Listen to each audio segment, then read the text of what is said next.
kredit memang masih rendah karena lower economic activity dan tergantung daripada sektor-sektor yang tadi saya sebutkan. Dan kredit investasi dan juga kredit working capital masih rendah sekitar 2-3% dari level 2020. Rendahnya permintaan kredit adalah karena production capacity yang tidak optimal, lemahnya household demand yang terlihat dari rendahnya core inflation. Jadi auto segmen juga masih lebih rendah dari level pre-COVID-19.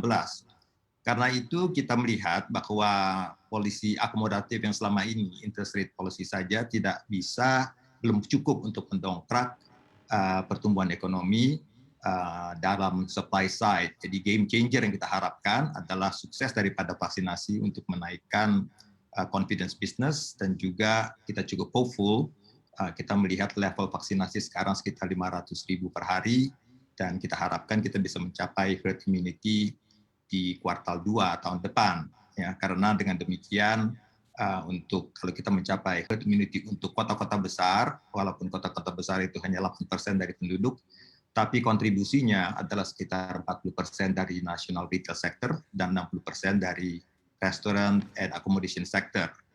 Jadi kalau kita melihat untuk bank asing, untuk portfolio local corporates, perbaikan permintaan kredit membaik dibandingkan dengan 2020, dan ada ekspektasi recovery dan juga kebijakan stimulus pemerintah. Sektor yang sudah kita lihat di local corporates menaikkan aktivitas antara lain auto, financing, pertambangan, termasuk komoditas, energy and oil and gas, consumer renewables.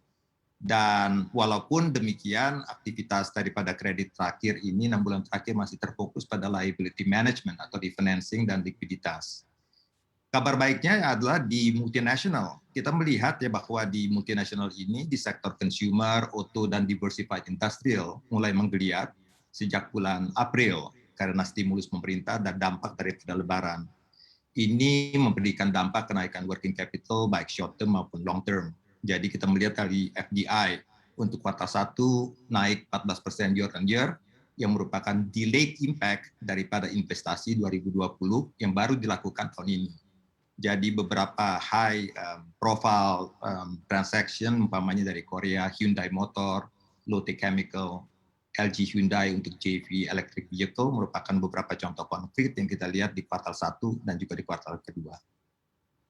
Oke, Pak Batara, tadi dengan sudah mulai beberapa sektor menggeliat, kemudian kita terjadi ledakan kasus COVID lagi, bahkan mencapai rekor kemarin. Seperti apa Anda melihat prospek untuk pemulihan ekonomi dan juga bisnis perbankan ke depannya? Akankah sangat terpengaruh oleh ledakan kasus COVID-19 ini? Ya, jadi kalau kita melihat bahwa memang downside risk masih ada untuk growth dari tahun 2021 dengan kasus COVID yang meledak ini. Dan kita harapkan bahwa segala mitigasi yang dilakukan pemerintah akan diikuti.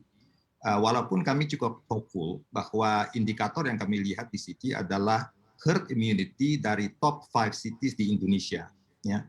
Karena kalau kita bisa mencapai herd immunity ini dengan vaksinasi yang sekitar 500.000 per hari sekarang, dan walaupun secara population tadi saya katakan top 5 cities populationnya hanya 8% dari total penduduk, tetapi kontribusi daripada 5 top city ini sekitar 40% dari retail sector dan 60% dari accommodation sector. Jadi ini yang merupakan hal yang harus diperhatikan. Jangan lupa install aplikasi CNBC Indonesia di App Store maupun di Play Store untuk mendapatkan informasi dan perkembangan terkini dari berita-berita ekonomi dan bisnis.